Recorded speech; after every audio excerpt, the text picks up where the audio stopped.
Berlayar perahu ke Muara Kapuas. Angin sepoi membawa berita. Jejak pemberdayaan hadir penuh inspirasi luas. Podcast kita berbagi cerita. Luar biasa. Assalamualaikum warahmatullahi wabarakatuh. Waalaikumsalam warahmatullahi wabarakatuh. Pagi teman-teman jejak pemberdayaan dan seluruh praktisi pemberdaya seluruh dunia lah ya. Udah Seluruh dunia. Insya Allah. Kita ketemu lagi nih Bang Abel dalam podcast jejak pemberdayaan kita episode 25. Sudah lama sekali ya Kak? 25 nih kalau ulang tahun perak. Iya, kalau kita laksanakan 1 kali 1 tahun. Ya alhamdulillah kita bisa hadir lagi di sini kawan-kawan dalam episode yang spesial. Kita mulai merambah ke dunia yang sedang tren saat ini, wirausaha yang dikenal kalau di Indonesia itu lebih familiarnya UMKM. Gitu ya. Tema kita apa nih hari ini Kak? Tema kita hari ini adalah bisnis halal UMKM berdaya. Nah ini kalau cerita halal ini tentunya banyak aspek yang harus kita gali ya. Nah itu tidak semua bisnis itu halal kan ya Bang Abel? Bisa jadi ya. Bisa jadi juga perkara halalnya tidak cuma materialnya kan? Bisa juga caranya, bisa juga ukurannya kan? Dan apa ada kejujuran di situ kan? Jadi bisnisnya halal nggak nih kan gitu kan? Dan berkah gitu. Nah, itu yang dicari ya. Nah kali ini kita akan menghadirkan Bang Abel narasumber kita. Siapa nih kali ini? Spesialis ini nih, spesialis halal. Karena isu yang beliau angkat ini adalah isu bagaimana wirausaha kita bisa berbisnis dengan label halal. Dan ini menjadi sebuah spesialisasi yang pengen digeluti untuk meningkatkan bisnis UMKM bisa merambah ke pasar dengan tanpa kekhawatiran para konsumen. Justru itu, artinya kan jika sudah mendapatkan sertifikasi halal tentunya kepercayaan konsumen semakin meningkat ya kan? Betul, pendapatan juga akan semakin meningkat. Amin, harusnya. Siapa nih Kak Indah? Nah kita langsung saja nih kawan-kawan, sudah hadir di sini Bang Abel. Ini sebenarnya agak multitasking ya. Iya. Beliau ini seorang dosen sebenarnya Bang Abel. Waduh. Akademisi ya. Nah itu dia. Nah juga praktisi. Wah ini pakai lengkap nih kan? Apa tadi? Dosen. Dosen. Kemudian Akademisi otomatis ya. otomatis, ya kan? Akademisi. Kemudian Praktisi. Praktisi. Langsung dan juga pendamping UMKM. Bukan hanya sekota Pontianak di Bang Abel. Iya. Tapi juga ada di setiap kabupaten kota di Kalbar, beliau punya pendampingan. Nah, langsung saja kita dengarkan dan kita saksikan kawan-kawan. Ini adalah Bang Edi. Nah, Salam kenal semuanya. Assalamualaikum ya Pak Edi. Waalaikumsalam warahmatullahi wabarakatuh. Lengkapnya nama saya Edi Suprianto. Kalau Alhamdulillah. suruh mengenalkan diri. Ya, Oleh. silakan. Baik, selamat pagi menjelang siang teman-teman semua yang menonton podcast ini. Saya Edi Suprianto, tadi sudah diperkenalkan, saya adalah dosen sebagai akademisi juga sebagai pelaku bisnis, dan saya juga adalah pendamping UMKM bersama teman-teman pegiat UMKM lainnya. Jadi kegiatan kita banyak mendampingi UMKM, apalagi ini isu yang sekarang tengah hangat-hangatnya ini adalah tentang sertifikasi halal untuk produk maupun bisnis UMKM. Gitu Bang Abeng. Nah, cuman kita pengen tahu nih ya Bang Abeng ya, kalau bicara soal halal nih bagi Bang Edi ini memang panggilan jiwa kah atau ini peluang bisnis nih? Ya ini sebenarnya ya sertifikasi halal atau proses produk halal ini, kalau saya bilang ini adalah passion ya para akademisi maupun pelaku usaha dan juga para pendamping UMKM, karena kalau dibilang ini bisnis sumber daya yang kita gunakan untuk kegiatan ini cukup besar, sementara tentu saja kita nggak berhitung ini sebagai aspek komersil ya. Tentu lebih banyak membantu masyarakat sebenarnya, lebih banyak memberdayakan masyarakat untuk sanggup atau siap untuk masuk ke dalam pasar besar, pasar global seperti ekspor gitu kan. Kemudian juga produknya lebih mudah diterima di masyarakat. Jadi ini lebih ke passion sih kalau saya bilang, lebih ke passion. Ini kan salah satu tridharma perguruan tinggi ya, pengabdian kepada masyarakat, pendidikan, dan juga di dalamnya ada lingkup penelitian seperti itu. Passion ini panggilan Passion, passion juga. udah alamiah berarti Alamiah. ya. Tapi kan enggak, kita enggak lengkap rasanya kalau cuma menanya Bang Edi kan. Ini juga sudah hadir di tamu kita nih kan dari langsung UMKM. Langsung. Ini Bina Abang Edi juga nih. Ya, insya Allah. Habis itu kita harus perkenalkan juga dong kepada pemirsa. Mungkin silakan memperkenalkan diri. Siapa yang dari mewakili? UMKM yang hadir. Baik, selamat pagi. Assalamualaikum warahmatullahi wabarakatuh. Waalaikumsalam warahmatullahi wabarakatuh. Saya Ibu Nur Hasanah. Biasa Ibu kawan-kawan manggilnya Ibu Nur.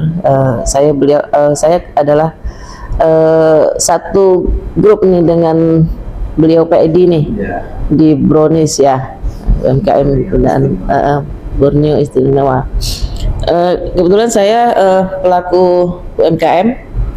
Saya bergerak di bidang kuliner dan insya Allah kita punya produk kue lamington dan beberapa cake ya. Itu saya rasa memang untuk halal ini wajib kita tahu dan wajib kita punyai sebagai pelaku usaha, karena dengan adanya halal kita akan lebih tenang kan.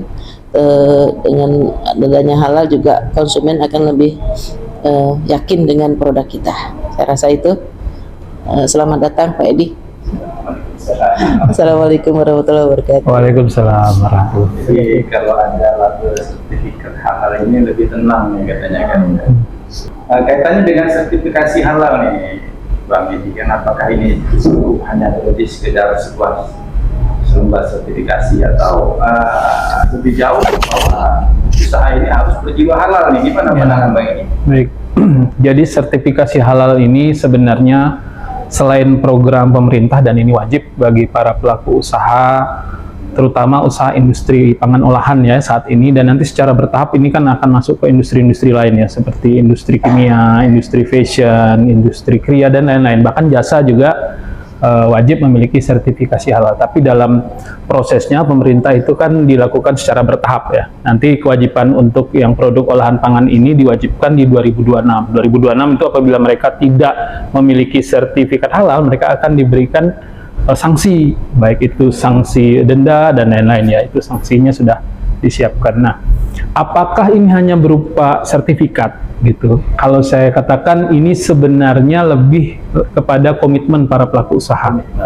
Ini sebuah komitmen bagi para pelaku usaha untuk membangun bisnis yang memang memenuhi sertifikat halal berdasarkan standar yang sudah kita tetapkan. Nah, dari mana itu? Bisa kita katakan dari mulai nol, dari mulai pembuatan nama usaha.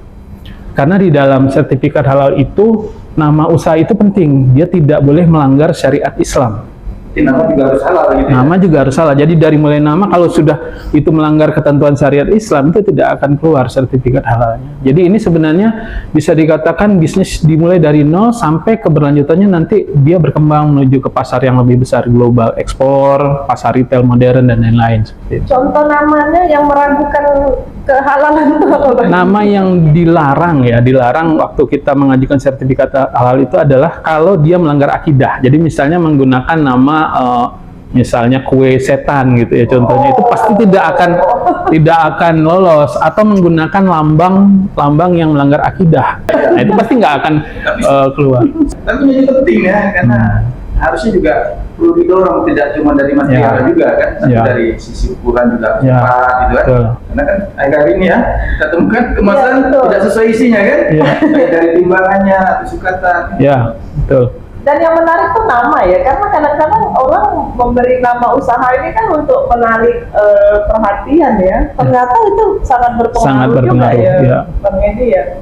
Oh, ini informasi nih buat teman-teman pelaku usaha ya. Jadi bikin nama produk jangan asal untuk menarik saja ya, nanti nggak bisa dapat sertifikasi halal. Betul sekali Ya, Kak. tapi ngomong-ngomong nama ini, Karina, kita belum sempat kasih tahu nih kepada pemirsa kan kita hari ini gimana nih lokasi kita Oh nih? iya, nah ini kita spesial juga nih kawan-kawan. Hari ini kita berada di galerinya Lamington. Galeri Lamington ya, nama produknya yang tadi diperkenalkan Siti Nur. Ibu Siti Nur ini ternyata beliaulah ownernya. Nah kalau sama ini kita pikir kita lewat jalan, malah Ini artis. ada yang berpikir oh ini produknya artis nih kan. Nah, ternyata ini asli produknya Pontianak, luar biasa ya. Nah Bang Edi, kalau kita bicara soal halal lagi ya, ini nih sebenarnya apakah ini masih menjadi tantangan yang berat, atau ini apakah memang masih menjadi hambatan untuk UMKM kita menembus pasar modern bahkan ke pasar global gitu? Iya. Ini nih terkesan ada yang bilang sertifikasi halal tuh mahal. Nah, Ya. terus ada lagi yang bilang ribet, susah gitu. Makanya mereka agak malas untuk mengurus. Yang penting udah jualan laku ya udah gitu. Nah, bagaimana nih Bang? Mungkin bisa diceritakan. Jadi ya kita bersyukur ya sejak kepemimpinan Presiden Jokowi kemudian dilanjutkan dengan kepresidenan Pak Prabowo, ini program sertifikasi halal ini diberikan secara gratis kepada pelaku UMKM-nya. Tetapi yang menjadi catatan adalah sebenarnya program ini men-trigger gitu ya, men-trigger agar semua jenis usaha dari mulai sektor usaha mikro sampai besar itu semuanya segera untuk mensertifikasi halal produknya, usahanya, agar semua ekosistem bisnis syariah nanti yang dikembangkan. Ini kan kita bicara tentang ekonomi syariat ini, kalau istilah kami di akademisi itu disebut ini sleeping giant ya. Ini raksasa tidur. Karena industri halal itu belum sepenuhnya bangkit. Jadi sebenarnya kita tengah membangkitkan ekonomi mikro yang dari dasar sekali ya, dari dasar sekali. Dan ini membutuhkan waktu yang tidak sebentar ya. Kita ambil contoh berapa besar sih sebenarnya transaksi di dalam bisnis syariah ya. Sejak 2019 itu sudah mencapai 17 triliun US dollar. Ini angka yang relatif belum dimaksimalkan gitu ya, dan industrinya masih besar sekali gitu, industrinya masih besar sekali. Nah ini saya bilang kita sebenarnya pendamping itu bertugas untuk mempermudah para pelaku usaha dalam mengurus sertifikat halal. Jadi mereka sebenarnya dimudahkan dengan keberadaan kami pendamping. Jadi setiap misalnya mereka menghadapi suatu kendala, mereka tinggal konsultasi dan itu diberikan secara cuma-cuma, gratis. Tinggal mereka bertemu atau misalnya mengikuti kegiatan pelatihan atau sosialisasi, di situ kita memberikan edukasi, memberikan konsultasi, bahkan membantu mereka menginput di dalam sistem supaya proses halalnya itu bisa cepat dan mudah serta nyaman. Ya, karena memang Kak Rina ya, kalau tren bisnis halal ini sudah mulai mendunia ya kan. Iya. Karena di situ ada kepercayaan nanti kan begitu sudah dapat sertifikasi halal. Menjadi tenang ya kan. Dari semua hal kan, tidak cuma material, tapi juga tadi ukuran dan sebagainya, termasuk tata caranya kan. Nah, Mbak Edi, kalau kita lihat nih, kan Mbak Edi ini kan juga pendamping ya di Kalimantan Barat khususnya ya, UMKM. Gimana tren tentang sertifikasi halal di kalangan UMKM ini? Apakah menjadi sebuah hal yang harus dibangkitkan atau bagaimana caranya nih? Ya. Supaya bisa dijadikan sebuah tren juga di kalangan UMKM.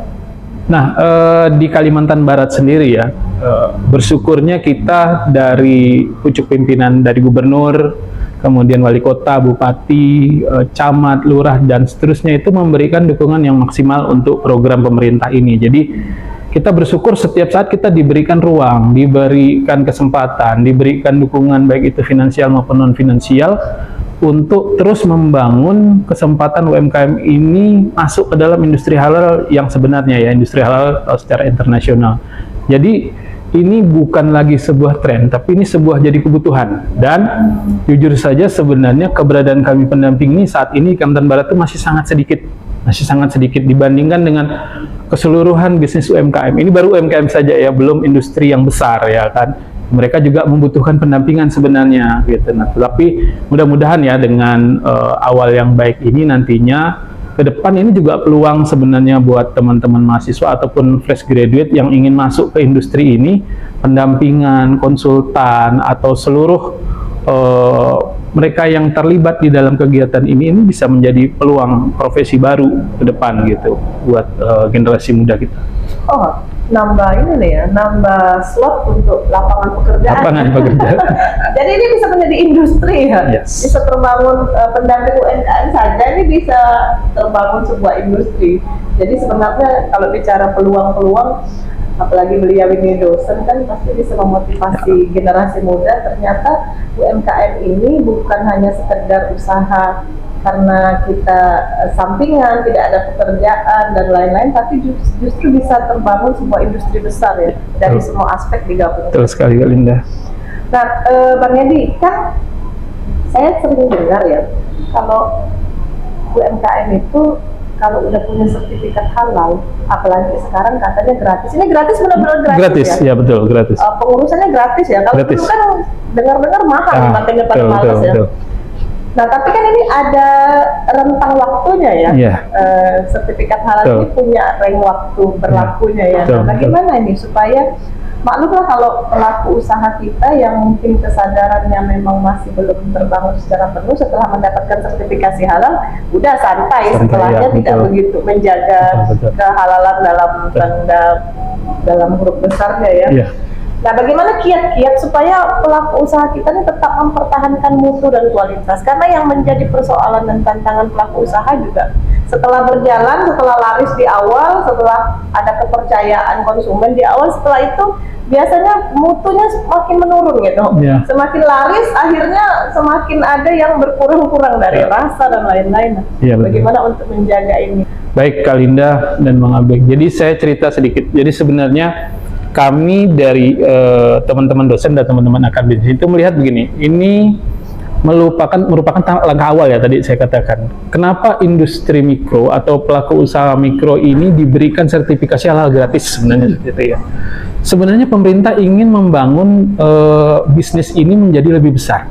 Contohnya misalnya ya, Lamington ini sekarang misalnya kita punya ada 20 varian saat ini dan sudah tersertifikasi halal nih 20 variannya. Tentunya ke depan dengan kepercayaan konsumen gitu, dengan keyakinan konsumen karena produknya sudah tersertifikat halal, maka si owner akan merasa, oh saya ingin mengembangkan usaha ini nih, saya ingin tambah varian lagi, saya ingin tambah jenis produk lagi, atau bahkan oh saya melihat peluang bisnis yang lebih besar, saya mau nambah jenis usaha baru nih, Bisa nambah karyawan juga. bisa nambah karyawan juga. Nah, ada satu aturan di dalam sertifikat halal, apabila ada bahan saja atau perubahan nama saja di dalam usaha itu, mereka wajib melaporkan ke BPJPH sebagai otoritas tertinggi dari proses produk halal ini. Maka ini dikatakan nanti dia akan berubah sertifikat halalnya. Kalau tadi klasifikasinya adalah mikro atau kecil, mereka akan masuk ke sertifikat halal yang reguler besar. Nah, itu secara otomatis sertifikat halalnya harus dirubah. Dari yang tadinya gratis, ini sudah mulai berbayar, gitu, sudah mulai mandiri, karena sudah memiliki kemampuan ekonomi yang lebih baik daripada waktu sebelumnya. Jadi sebenarnya ini trigger pemerintah ingin agar bantuan ini, subsidi ini secara gratis kepada para pelaku usaha untuk sertifikat halal pelaku usaha mikro ini diharapkan nanti mereka berkembang. Kalau mereka berkembang, mereka sudah bisa mandiri dan tentu saja mampu membayar perizinan yang mereka butuhkan untuk pengembangan usahanya. Nah, ini yang menarik Pak Edi, bahwa Ya. dengan adanya sertifikasi ini, kan, selain untuk gratis ya untuk Ya. UMKM juga diharapkan untuk menjadi trigger ya, Ya, menjadi betul. lebih besar. Nah, mungkin bisa diceritakan sedikit lah kan, bagaimana tata cara pengurusannya nih. Ya, Nah, betul. mungkin banyak yang belum tahu kan, Ya, betul. bisa disampaikan kepada pemirsa. Ya, baik Bang Abeng dan Kak Linda. Jadi pengurusan sertifikat halal untuk pelaku usaha mikro itu bisa dikatakan sangat mudah. Kenapa saya katakan sangat mudah? Karena saya pernah mendampingi UMKM itu sejak tahun 2019 ya sampai saat ini. Di 2019 itu usahanya itu sangat ribet sekali gitu ya, karena manual. Jadi belum dibangun menggunakan sistem. Di atas tahun 2021 ini mulai dibangun sistemnya, namanya penggunaan aplikasinya disebut Sihalal. Sihalal ini aplikasi yang dimiliki oleh Badan Penyelenggara Jaminan Produk Halal untuk mempermudah pelaku usaha dalam mengurus sertifikat halal. Nah, syaratnya apa? Syaratnya cuma KTP sama izin usaha. KTP sama izin usaha. Jadi begitu kita input ke dalam aplikasi Sihalal ini, semua database kita itu mereka sudah loading ke dalam aplikasi. Jadi kita nggak perlu melakukan input apa-apa lagi, tinggal nanti di dalamnya hanya merubah misalnya nama produk, gitu kan, kemudian bahan baku, cara pengolahan, itu mungkin dikerjakan dalam 1 hari dah selesai. Jadi ini relatif cepat, mudah, tidak ribet, tinggal tergantung siapa nih pendampingnya yang bisa kita ajak untuk kolaborasi ini. Nah, tentunya pendamping-pendamping ini juga punya pengalaman-pengalaman semakin. Untuk menemukan pendampingnya di mana ya alatnya? Dengan kami dari lembaga LPH UIN Sunan Kalijaga yang ada di Kalimantan Barat, kita punya 200 pendamping di Kalimantan Barat tersebar di 14 kabupaten kota, dan nanti bisa menghubungi kami nanti ya di nomornya. Nomor di bawah ini. Ya, betul. Izin usaha tadi maksudnya OSS ya, Bang? NIB ya, nomor induk Iya. berusaha itu kan juga mudah dan cepat ya, gratis juga kan gitu. Biasa malah pendamping juga membantu membuatkan NIB, jadi Sampai ke secara sana otomatis ya, Nah, betul. Malah lebih mudah. Ya, sekaligus. Sebenarnya tidak ada alasan untuk tidak Tidak bikin. ada alasan Ya, untuk ini ya mengatakan ribet ya. Ya. Karena Indonesia sekarang sudah lebih mudah ya, Bang. Betul. Kalau misalnya periode halal itu berapa tahun? Ya. Apakah misalnya ada ketentuan dia akan dicabut atau dia sudah tidak berlaku, itu gimana prosesnya? Ya, jadi sejak 2024 peraturan BPJPH atau disebut dengan aturan Kepkaban ya, Kepala Kantor Badan Penyelenggara Jaminan Produk Halal, itu untuk para pelaku usaha mikro itu tidak berbatas waktu. Jadi Tanpa batas waktu. tanpa batas waktu, selama produknya tidak berubah. Tadi saya katakan, selama produknya tidak berubah, usahanya tidak berkembang. Tapi kalau dia berubah besar, variannya bertambah, bahannya bertambah, usahanya bertambah, secara otomatis sertifikat halalnya harus ditingkatkan kualitas dan kelasnya gitu ya. Tentu diurus kalau dia kembali. mengalami perubahan, Ya, penambahan gitu penambahan. ya. Dan biasanya UMKM dari yang mikro kalau udah dapat sertifikat halal, dia pasti pingin tuh tahun depan nambah lagi, Bang, nambah lagi, seperti itu pengalaman kita. Oke. Sertifikat halal bukan tujuan utama. Cantik. Namun niat tulus jadi bekal usaha. Artinya kan. Bisnis halal bermakna mulia, membangun kepercayaan, menebar pahala. Mantap. Ya, Bang Edi, kalau kita bicara soal bisnis ya, kan kalau sekarang ini halal ini tidak mesti tadi dikatakan harus semua elemen yang ada di dalamnya, termasuk pernah kita dengar MBG saja tempat wadah makanannya itu juga harus halal ya, karena itu menjadi problem besar akhirnya, ada pro dan kontra. Nah, kalau pelaku UMKM kita sendiri ini bagaimana, Bang Edi? Dalam ada brainstorming lah kepada mereka bahwa seluruh aktivitas usaha bahkan media-medianya tuh harus dalam kondisi halal. Ya, baik, saya jelaskan Kak Linda. Jadi itu disebut packaging. Tadi yang disebutkan contoh itu packaging. Jadi memang sebenarnya syarat untuk packaging yang baik itu harus memiliki sertifikat halal. Dan alhamdulillahnya di Pontianak misalnya gitu sudah banyak toko-toko kemasan yang menyediakan kemasan yang sudah bersertifikat halal. Jadi misalnya kantong plastik. Kantong plastik itu kita lihat sudah ada tuh yang berlogo halal. Oh, Bahkan kalau di dalam sistem aplikasi Sihalal itu ada pemilihan cleaning agent. Cleaning agent itu maksudnya alat untuk membersihkan wadah. Alat untuk membersihkan wadah itu pilihannya ada yang bersertifikat halal. Contohnya misalnya deterjen atau sabun. Kita menggunakan sabun atau deterjen yang sudah berlogo sertifikat halal. Jadi sudah ada aturan seperti. Jadi sebenarnya pelaku usaha ini secara tidak langsung sudah teredukasi nih. Oh, kalau saya mau cari kemasan, kemasannya adalah kemasan yang bersertifikat halal. Oh, kalau saya mau menggunakan sabun misalnya atau deterjen atau disebut juga istilahnya cleaning agentnya harus yang bersertifikat halal. Nah, seperti itu. Ternyata harus seluruh aspek nih kan. dari Ya. hulu ke hilir Dari hulu. semuanya Dari harus usaha, kemudian dari kemasan kan. mencucinya kan harus dengan deterjen dan Jadi sabun. menarik ya, dan harapannya tentunya konsumen semakin terlindungi ya dari sertifikasi halal tersebut. Tapi kali ini kita kan pengen dengar juga nih dari pelaku langsung kan. Nah, betul. Nah, mungkin kepada tamu audiens kita, ini ada yang mau kita tanyakan nih kan? Nah, Silakan, Bang kepada Abed. siapa? Saya pengen nanya yang ini nih, yang punya usaha ini kan? Owner ya, nih, Bisa luar diceritakan biasa, ya. sedikit latar belakang kenapa pemilihan nama Lamington ini, kemudian pengalamannya terkait dengan pengurusan sertifikasi halal. Kemudian ada pengaruhnya tidak?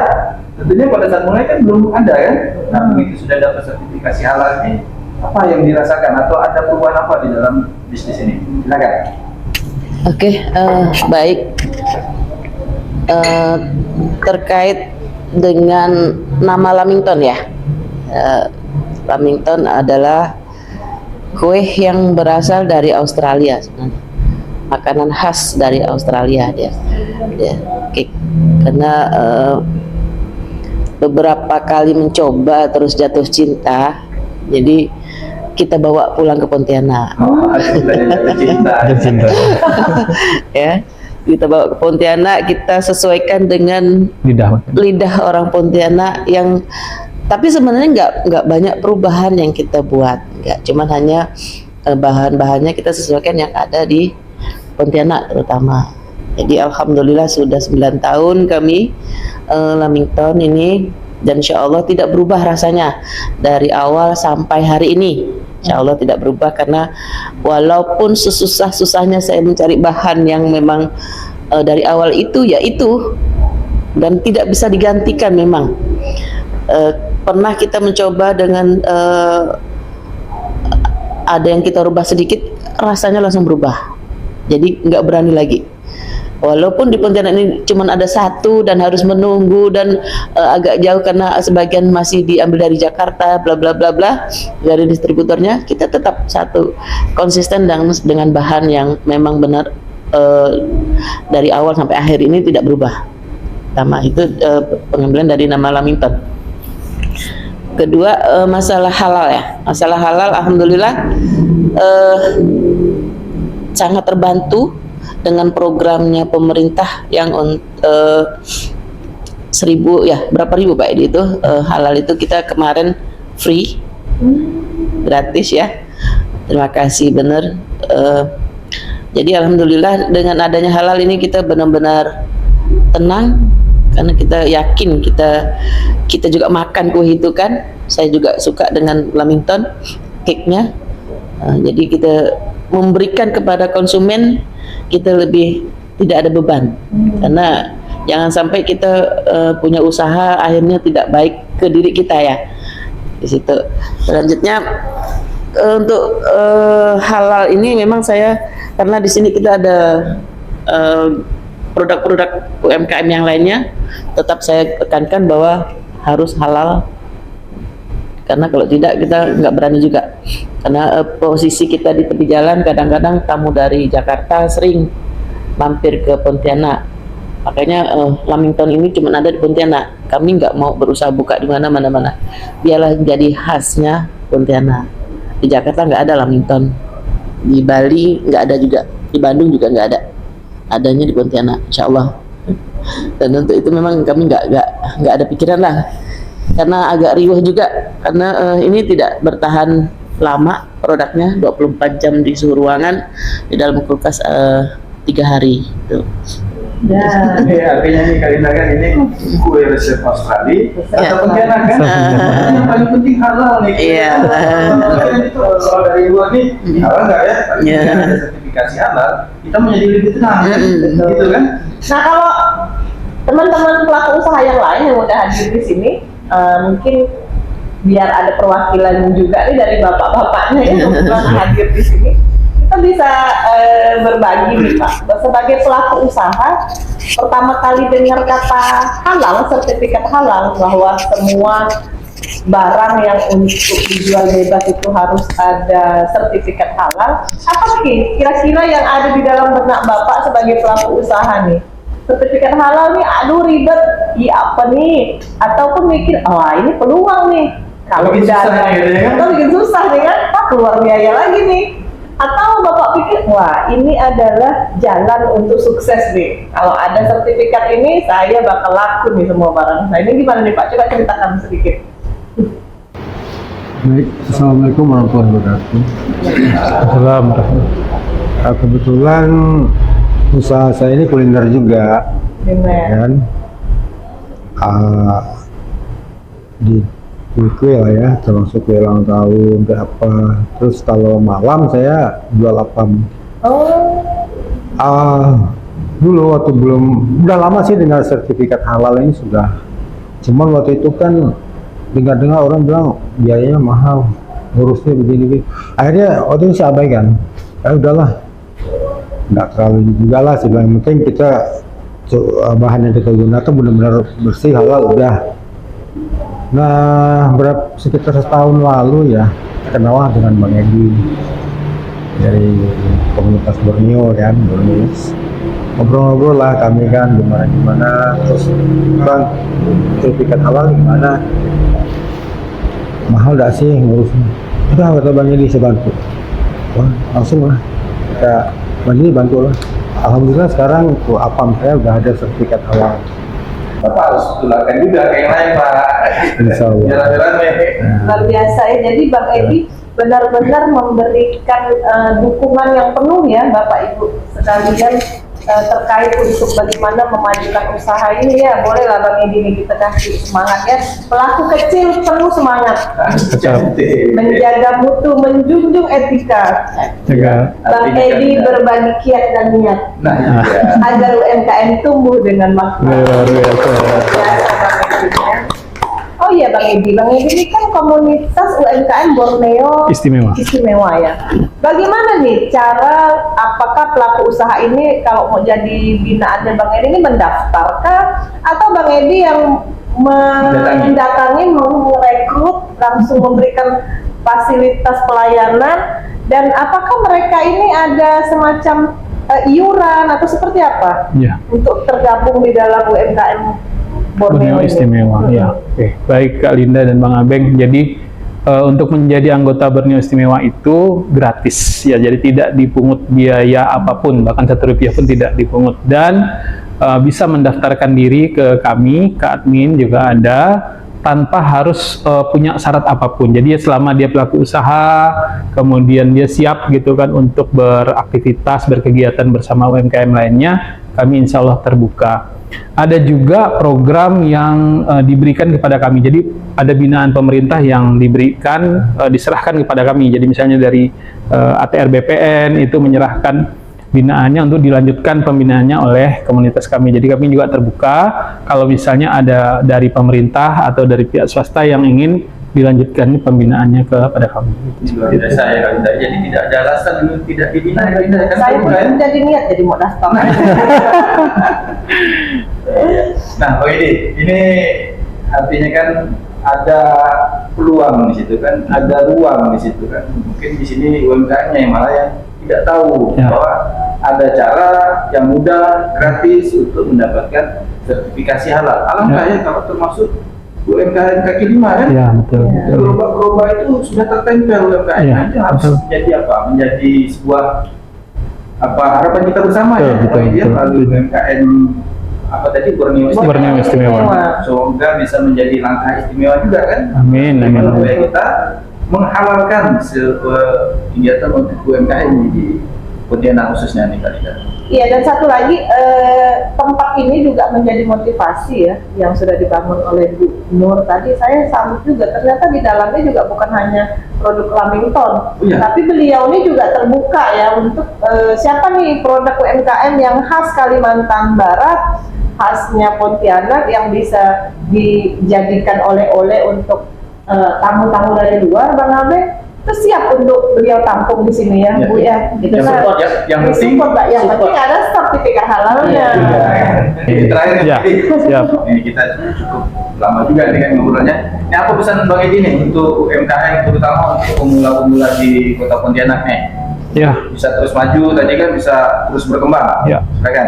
Baik, makasih Bang Abeng, Kak Linda. Jadi saya, ini pesan sebenarnya kalau istilahnya saya agak muluk-muluk, tapi mungkin ini jadi inspirasi kita semua. Jadi buat para pelaku UMKM di Kalimantan Barat, di Kota Pontianak dan juga kabupaten lainnya, ini kesempatan emas kita di Provinsi Kalimantan Barat. Karena saya pernah diwawancara oleh mahasiswa luar gitu ya. Apa sih sebenarnya potensi yang ada di Kalimantan Barat, khususnya di Kota Pontianak dan kota-kota besar lainnya yang ada di provinsi ini. Saya bilang, basic dari ekonomi Kalimantan Barat itu ya memang UMKM, karena kita tidak punya industri besar yang cukup untuk menopang ekonomi daerah ini, dan selama ini yang bertahan membangun ekonomi daerah ini ya memang UMKM. Maka kalau UMKM ingin maju dan berkembang bersama Borneo Istimewa atau bahkan dengan semua komunitas pegiat UMKM yang lain, ayo kita sama-sama maju, ayo kita sama-sama menuju kejayaan ekonomi Indonesia. Gitu. Ayo kita sama-sama maju, Kak Linda. Luar biasa. Ekonomi kejayaan Indonesia. Amin, amin. Mari bersama terus berjaya. Cakep. Bangun ekonomi dengan cinta. Artinya, Kak Linda. Jejak pemberdayaan jadi nyata Ya. untuk Kalbar yang lebih berjaya. Amin. Sekian dulu podcast kita episode ke-25.